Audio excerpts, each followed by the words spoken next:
12,000 रुपये की सहयोग राशि सरकार के द्वारा ही प्रदान की जाती है शौचालय निर्माण के बाद से बीमारी का भय कि किस तरह से अगर खुले में शौच होता रहा तो बीमारी के कारण उनको काफ़ी परेशानियों का सामना करना पड़ सकता है। तो ODF प्लस को अगर सरल भाषा में समझा जाए तो उसको कह सकते हैं संपूर्ण स्वच्छता। एक ऐसी स्वच्छता जो संपूर्ण रूप से स्वच्छ हो, खुले में शौच से मुक्त तो हो ही, साथ साथ वहाँ ठोस और तरल अपशिष्ट का भी प्रबंधन हो और देखने में जो परिसर साफ सुथरा हो। नमस्कार, पॉडकास्ट विद LSBA में आप सभी का बहुत बहुत स्वागत है।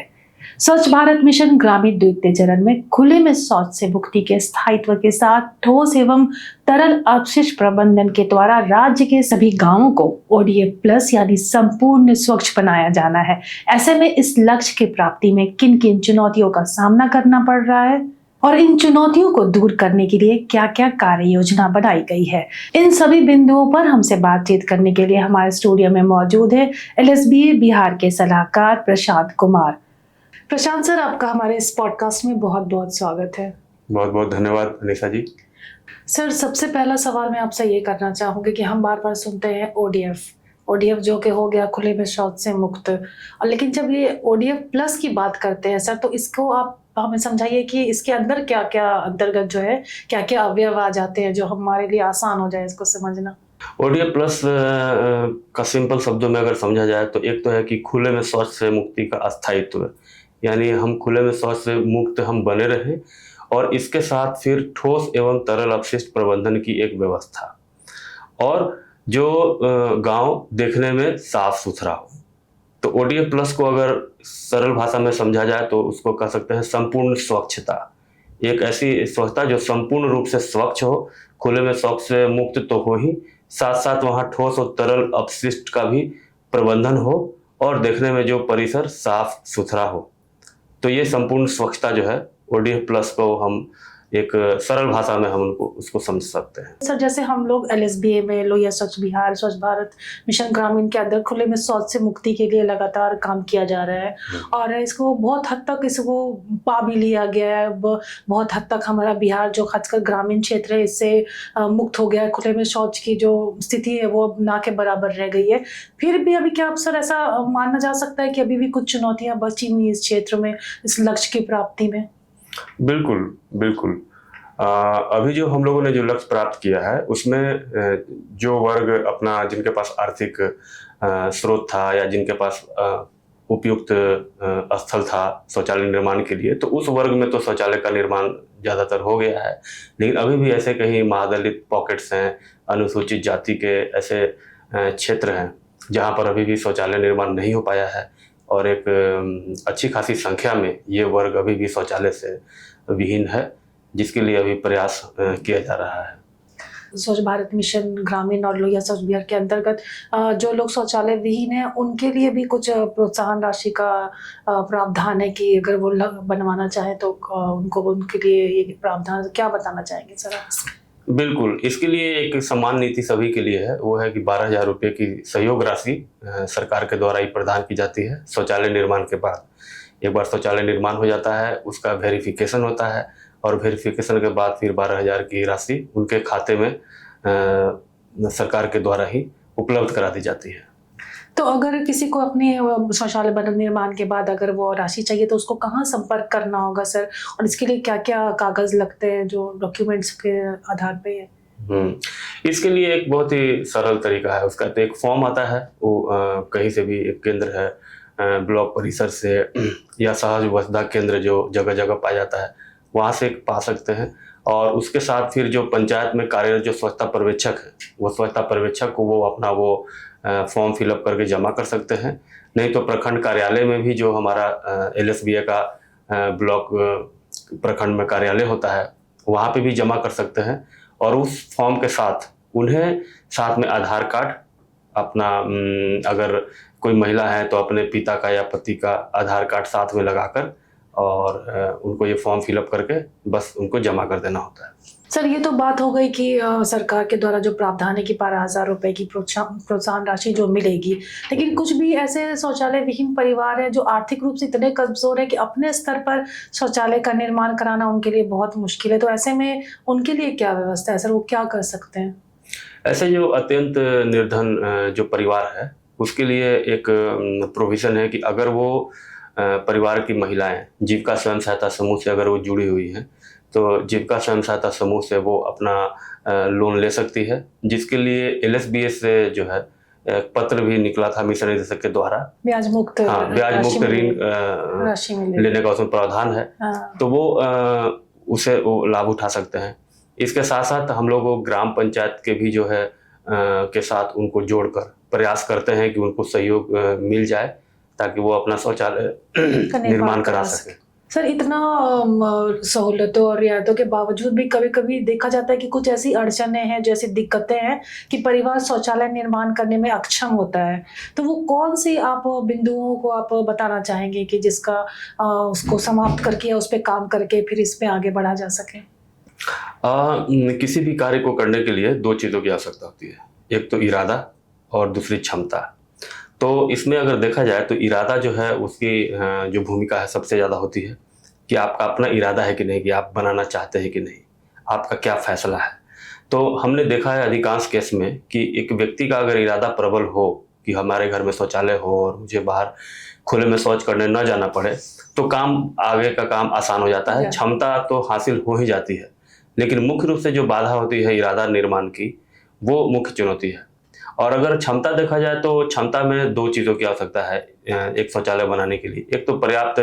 राशि और दूसरा पर्याप्त स्थान। तो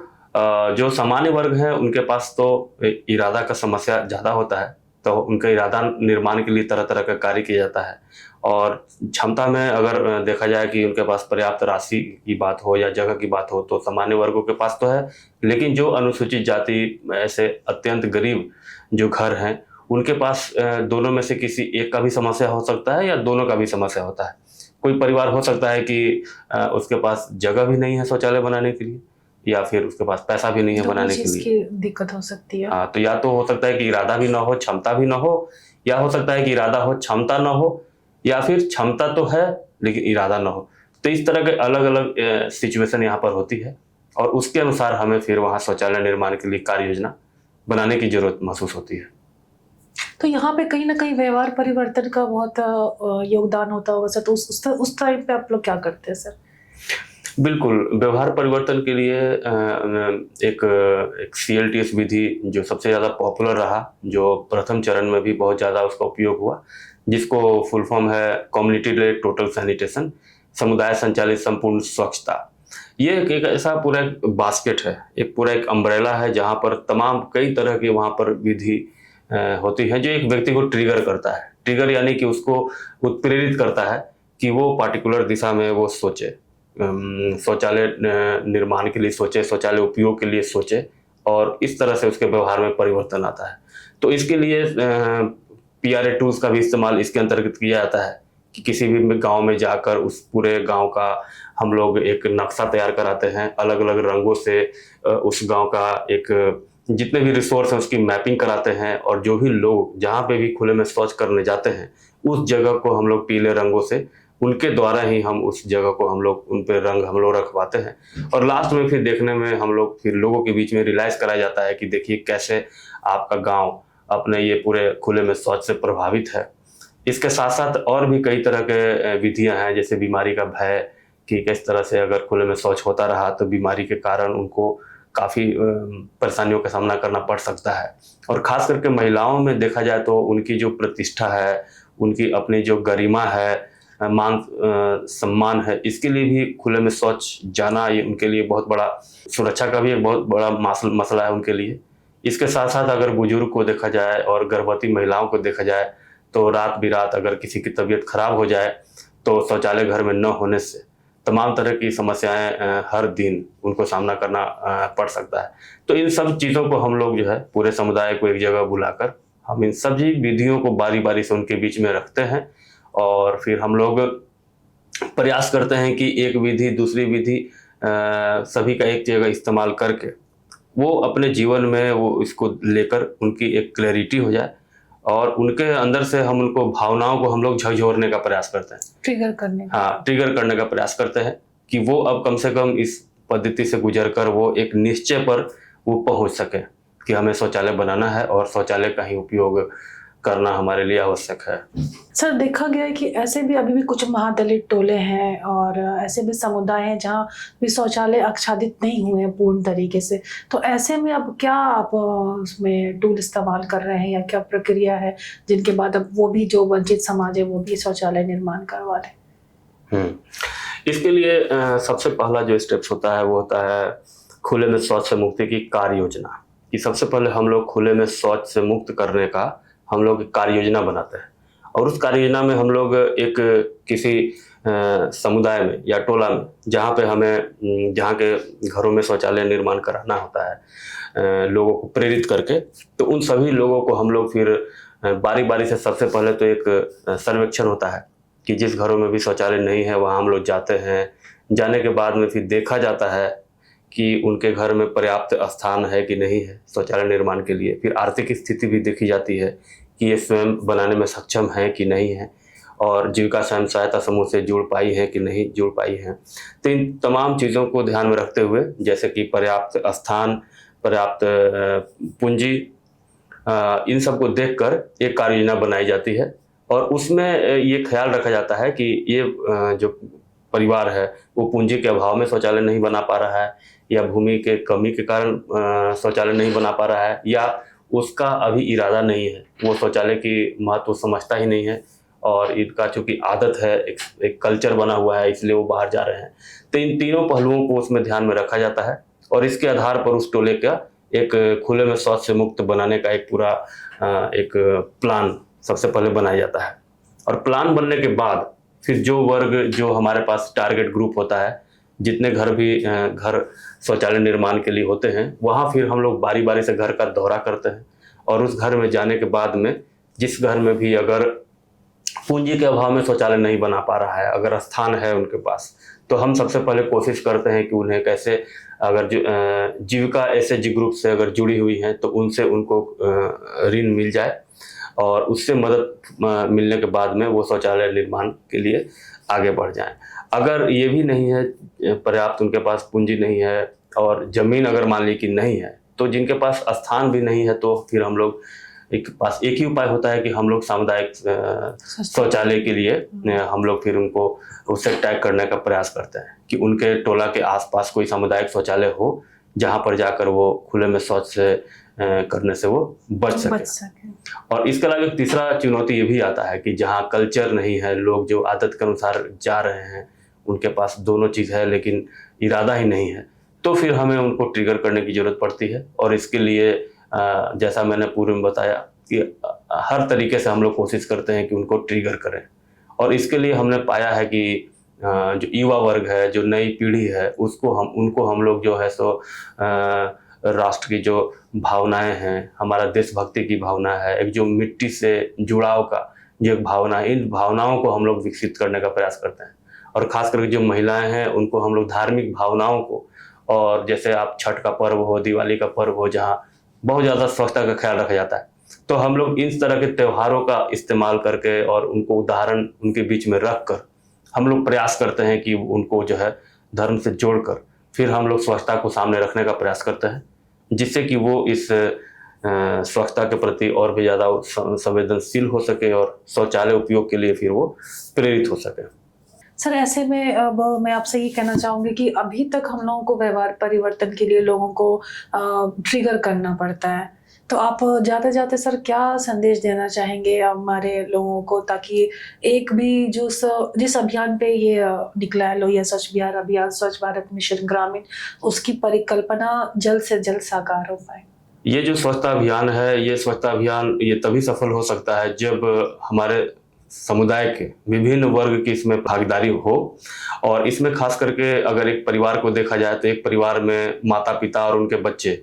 ये रहते हैं, और बच्चे अगर हम लोग उनके व्यवहार में इसको स्वच्छता को आत्मसात करा सके, और इसकी शुरुआत उनकी विद्यालय से अगर हम करा सके, और बच्चे के साथ महिलाओं को इस पूरे मुहिम में जोड़ सके, तो बच्चे और महिला इन दोनों को अगर हम एक साथ जोड़ सके तो घर घर में हम लोग स्वच्छता का दिया जला सकते हैं और स्वच्छता को इनके स्वभाव में और उनके संस्कार में हम आत्मसात करा सकते हैं। सर, आपका हमारे इस पॉडकास्ट में आने के लिए बहुत बहुत धन्यवाद। आपने अपने कीमती समय में से हमारे लिए अपना समय निकाला और हमारे ग्रामीण जो हमारे दर्शक हैं, हम जो देख रहे हैं, उनको इतनी सारी जानकारी दी। आपका मैं बहुत बहुत शुक्रिया अदा करती हूँ सर। बहुत बहुत धन्यवाद मनीषा जी। और ये LSBA का जो अभियान चल रहा है ODF प्लस का द्वितीय चरण, ये वास्तव में पूरे बिहार को संपूर्ण स्वच्छ बनाने का एक बहुत बड़ा महायज्ञ है। अगर ये हमारा अभियान सफल हुआ तो पूरा बिहार हमारा बनेगा संपूर्ण स्वच्छ। लोहिया स्वच्छ बिहार अभियान के तहत ODF प्लस स्थायित्व को परिपूर्ण करने में हमें भी अपना पूरा सहयोग देना होगा। लोगों को व्यवहार परिवर्तन के साथ उनके समक्ष आ रही चुनौतियों का समाधान भी उनके सामने उपलब्ध कराना होगा, तभी हमारी जिम्मेदारी पूरी होगी।